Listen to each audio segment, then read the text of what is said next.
Sa ngayon po ba, ASEC, ang DSWD, kamusta po ang deployment ng mga tao at ng mga assistance na pwedeng maibigay sa Region 6 and 7 po?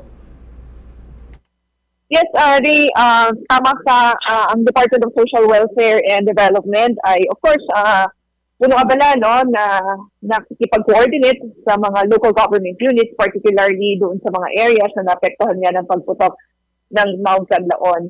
Sa kasalukuyan po, batay doon sa pinakahuling geomic report ng DSWD, nakapamahagi na po tayo ng tulong. This is in the form of family food packs sa mga apektadong mga pamilya sa Lac Castellana, particular na po doon sa mga displaced and are now taking temporary shelter sa mga evacuation centers.